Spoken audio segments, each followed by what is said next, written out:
How's it going, folks? So I just recently got through watching this puff piece pushing for more gun control, and I gotta say, I've pretty much responded to just about everything they've said in previous videos, but I'm going to respond more directly to this puff piece, and you can tell it's a propaganda piece just by the title of it. You can tell that they are obviously biased. The title is Why the U.S. Can't Agree on Gun Control Measures Despite the Rising Death Toll from Mass Shootings. And the fact of the matter is that we already have a bunch of gun control laws in the U.S. Hasn't done a damn thing to stop them, has it? But that's the short answer on this. There are a number of answers that I could give on this one, actually. Um, well, let's start off with one of the first things they said in this propaganda piece, and that is more mass shootings than days in this year.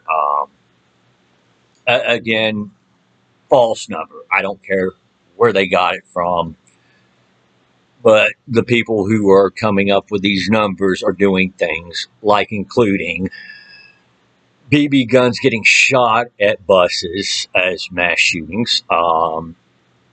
They are including things such as somebody committing suicide on school property after dark. They're considering that stuff like that to be mass shooting. So I don't take these numbers anywhere seriously.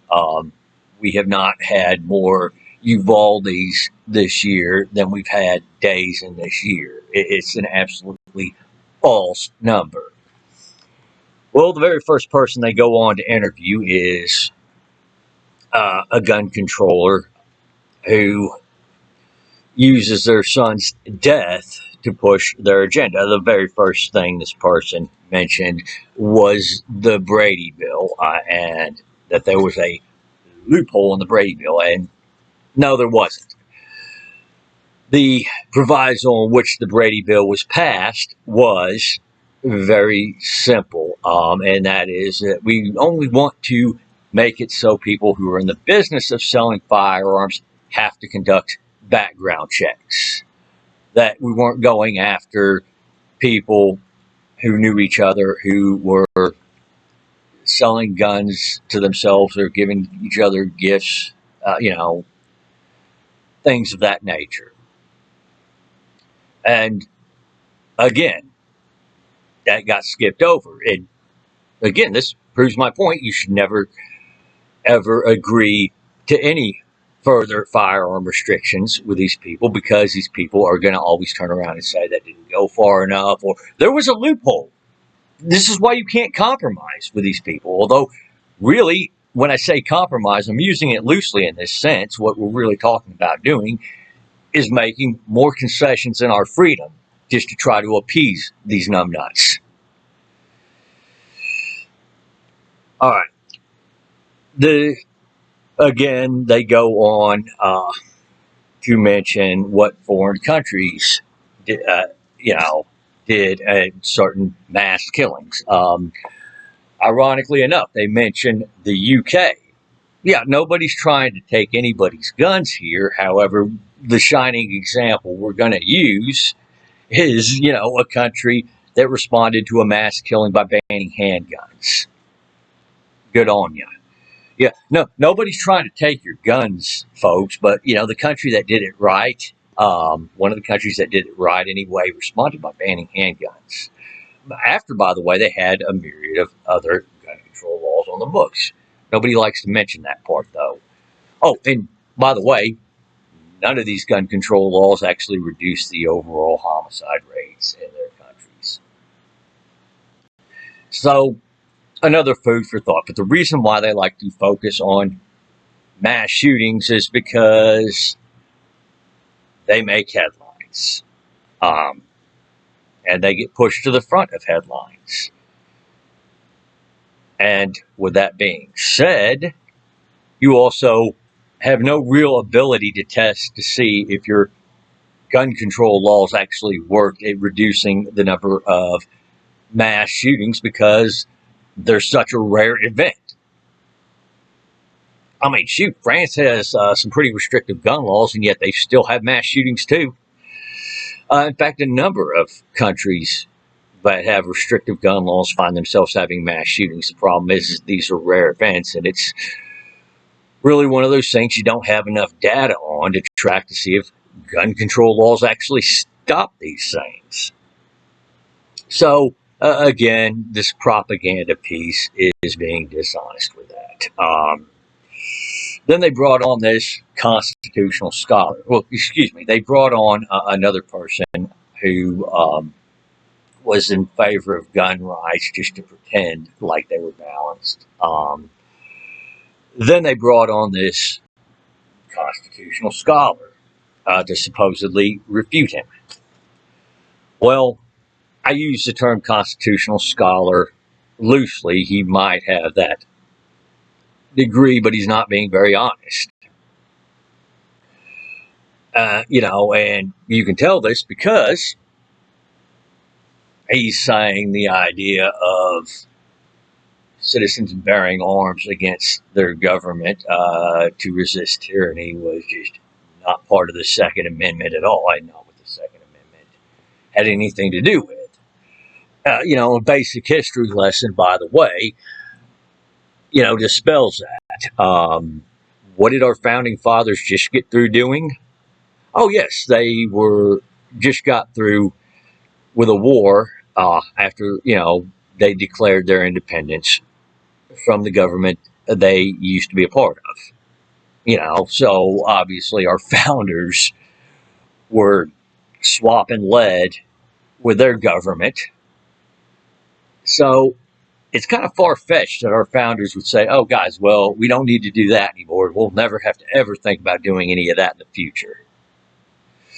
But then also this constitutional scholar, tries to invoke racial politics in it by bringing up the Mulford Act. And I'll say, you know what? Hey, since we don't like the Mulford Act, maybe because it's an unconstitutional restriction on the right to keep and bear arms, and you because you think it's rooted in racism, probably a little truth to that. Let's repeal the Mulford Act. But I guarantee you this constitutional scholar doesn't want to go with that. Oh, well, the Reagan administration passed this really racist law, but, I support keeping it in place. It's pretty much what this constitutional scholar is telling you. All right. And, yeah, they enshrine the right to keep and bear arms in the Bill of Rights, and it specifically says shall not be infringed, pal. So then they bring on another representative who was in favor of the Second Amendment.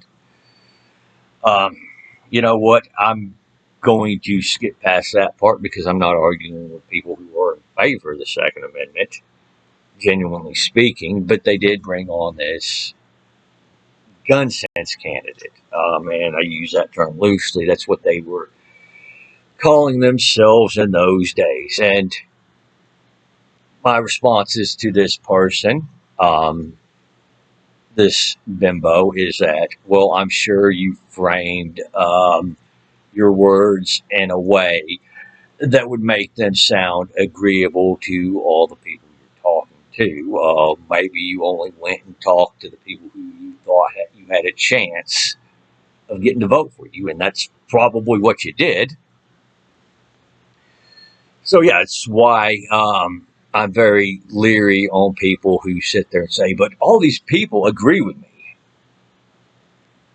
Aside from it being a logical fallacy, it's just simply put that you can frame a lot of things in ways to make people think your ideas are a little bit more sensible than what they are. This person mentioned, well, You can't just use a gun to defend yourself against a mass killer. Really, it's been done a number of times before. And why else do you think these mass killers tend to be the most successful in gun-free zones, places where you've told the individual person they can't carry? Oh, yeah, it's because that mass killing is not as likely to be successful when you have people shooting back at you. Furthermore, there are a lot of people who are pushing back on you, specifically because your solutions do not work and they want to try other solutions. But people like this particular candidate, and I forget her name, but the name's going to be in the video anyway. Blonde headed bimbo. But, um, but yeah, people want to try other things aside from continuing to violate our Second Amendment, and this bimbo isn't hearing it. People like this bimbo isn't hearing it. So it makes it really hard to discuss other solutions aside from violating people's rights.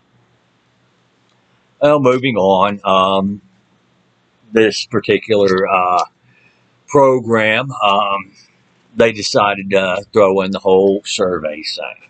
Well, again, these surveys aren't very reliable. You can word them in ways to make people uh, answer just about any answer you want them to. A lot of the times, people who are being surveyed don't really understand what they're being asked, or don't really care all that much about what they're being asked, or don't think two steps ahead of what they're being asked. So, yeah, these surveys are not reliable. I guarantee you, I probably could go talk with each and every one of these people who were surveyed, and I bet you I could probably get a lot of them to turn around and say, wait a second, wait, that was what I was asked? Or, wait, okay, now I see your point. Now I see why you don't like what's being proposed. Or, wow, the wording in the survey was pretty deceptively edited or pretty deceptively put. They go on to mention things like UBCs are basically the gun show loophole. They've called it a number of things throughout the years. The point is with that one is that these are completely unenforceable without registration. And again, we do not want registration. First off, we already know what registration sets us up for. And second, this is a constitutionally protected right. So cram that registration up your fourth point of contact.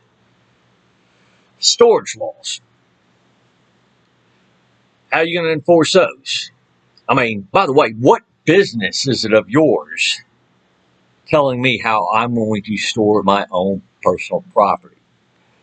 You don't hear other people going around and telling you how you're going to store your personal property, the property that you value. So why on earth are you going to sit there and tell us this? You know? Um, let's see, magazine limits. Well, I will applaud them. At least they were honest enough to use the rhetoric magazine limits instead of bans on high capacity magazines. Um, reason why is because these magazines are talking about banning are pretty standard capacity. Most modern handguns, even that you walk in and buy, their magazine capacities over 10 rounds. You know, and it has been that way for the longest time. This M9A1, this M92A1, standard capacity is 17 on this.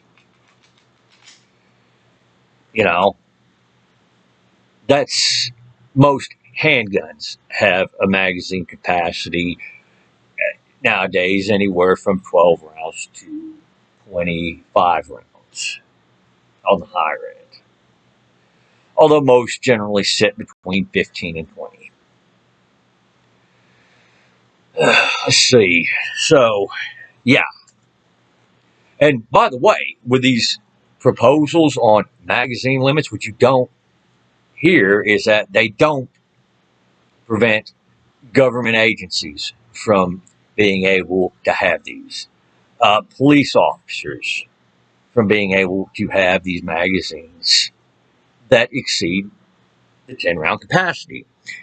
Even though the odds are you're going to encounter the criminal before the police officer does. It's usually the criminal or criminals attacking the citizen and not the police officer. Police officers generally come in after the fact, and there are generally more of them that respond than just that one human being who's just trying to protect themselves. So, magazines capacity limits don't make any sense to put on the individual citizen unless you're talking about putting them on law enforcement as well. Because, I mean, if an individual citizen doesn't need more than 10 rounds in their magazine, well, why does a law enforcement officer need more than 10 rounds in the magazine? Especially since law enforcement officers uh, generally have the option of showing up with more than one of them. All right, so moving on, they went on to interview this straight up bud. Um, his name was Steve. And the reason why I call him a straight up bud is specifically because he fits that description. And he basically, it seems as though his only concern with firearms is that so he can shoot clay, but he couldn't give $2 less about somebody who wants an AR-15 to protect themselves and their family. He couldn't give two shits less about a person who doesn't have much money and just simply needs to get a pistol to protect themselves because they don't live in a good area and there's a high crime rate in that area. You know, and again, Steve gets into it with guys like me. He doesn't give the full context, but he does mention the universal background check thing again. Doesn't mention why we are opposed to it. Just says, it's common sense, and we can't see, and he can't see why anyone would oppose this. He says things like safe storage laws, as he puts it. As it's been put, well, he doesn't mention our opposition to it, and I know he's talked to more than just one guy like me, who's probably sat there and tried to explain this to him, yet he ain't hearing it, or he don't want to hear that. All right. So after and pistol permits. Again, you know what? Second Amendment right. If somebody's in imminent danger, they might not have the time to get the pistol permit. They just need to carry the pistol. And the permitting, I'm not sure if he's talking about just to carry the pistol or own the pistol as well. So, again, I'm going to give him the benefit of the doubt and say, well, okay, maybe he just wants a permit to carry a pistol. Well, again, a lot of people don't think about getting a permit to carry a pistol until something really bad comes up, and they think, oh, well, maybe I should start carrying a pistol. And again, at that point, they are in an increased level of danger. Furthermore, these permits have been, the permitting system has been abused in several states to deny people the ability to carry a pistol, even though they're perfectly qualified to do so. And by the way, it is their right, which is going to be my next topic, because the actual show goes on to say, well, the person doing the report goes on to say uh, that Americans are, deeply divided on the right to keep and bear arms versus limiting that right. Well, Second Amendment says shall not be infringed. That's pretty clear.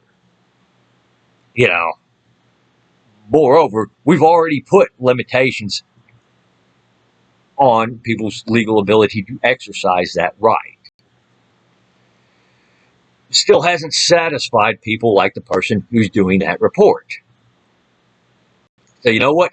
I am more than in favor of repealing most, if not all, of these restrictions and following what the Constitution says.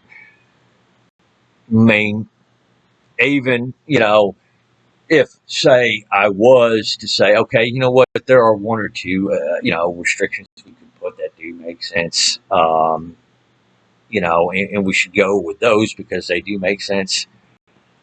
Because of people like this reporter, people like the gun control activists they interviewed in the beginning, people like the representative who was in favor of gun control, who ran on a platform of gun control, and because of people like Steve, I'd have to say no. I mean, we shouldn't even give them that inch. And it's specifically because you see what they do with that inch. I mean, we would probably have gun laws like Australia or the UK if the Second Amendment said the right of the people to keep and bear arms shall be respected. However, we can have some reasonable regulations. We would probably see gun laws like Japan at that point, or gun laws like Mexico at that point, because the people, which are basically functionally a ban. Yeah, technically you have the right to keep and bear arms, but you can't legally do it in this country. We allow you to buy some guns for clay shooting to pretend like we're respecting that right, but that's about it. But yeah, that's pretty much, again, why, even if I thought any of these restrictions were somehow reasonable, I would have to go and say, look, no, specifically because that inch you were given, you've used it to take a mile. Which brings me on to the next point in this video. They mentioned that the recent bill. And again, they say they even in the video said that wasn't good enough. Even though we've already had all these gun control laws before, even though they got another set of gun control laws pushed through Congress recently, that's not good enough. And then they mention the SCOTUS ruling. Well, on that one, I'm going to say, if New York hadn't been abusing their permitting system, they might not have had that case even brought forward to them. But the fact of the matter is they were. And again, I'm going to harken back on shall not be infringed, is what the Constitution says, so New York is in clear violation of that. However, what got overturned in the Supreme Court was this whole, you have to give us a reason to why you think you need this license, and then we're going to say no to you anyway, in most circumstances. It's pretty much what it boils down to. They've decided to say, well, you need a good cause, and then, if you haven't satisfied us, which are people who are impossible to satisfy, then you get the permit if you've met all the objective requirements, and then you've met that additional need to satisfy that satisfies us that you need a permit to carry, like more than the average person. So that's what got struck down in the Supreme Court. And instead of saying, you know what, okay, maybe New York's permitting system went a little too far, they acted as if the Supreme Court acted outside their authority, did something horrible, and things of that nature. So, yeah, I mean, on that note, we can definitely tell where the authors of this particular video sit. And it's, again, another reason as to why I say shall not be infringed. And it's another reason as to why people may seem to think they want more restrictive firearm laws because they're being bombarded with shit like this, and they never really stop to think about what the firearm laws actually are in this country or how restrictive the firearm laws are. Although in 2020, we had another realization among a lot of people who were trying to buy firearms for the first time and then realized, yeah, these gun control laws are way too fucking restrictive. So I'm hoping that the trend will continue down the line of, hey, let's stop putting more of these restrictive gun laws in place and let's start trying to repeal some of these ridiculous gun laws. I hope that's how the trend continues. And hopefully, guys like me, we can keep on speaking out on the internet as one tool we've had to reach out to other people and kind of break this monopoly that a select few have had on the distribution of information. And hopefully this trend continues because the more people like me get heard, the more people like them tend to get rejected. More people start to realize that outlets like, I think they call themselves a Deutsche Wells or something like that. It's basically a German-owned company, by the way. Just FYI, they're a European company that owns this news network.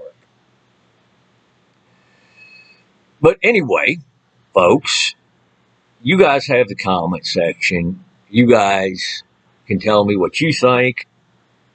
And again,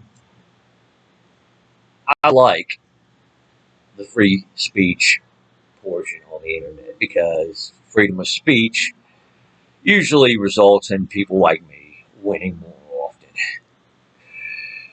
Thank y'all for watching. Y'all take her easy out there and have a great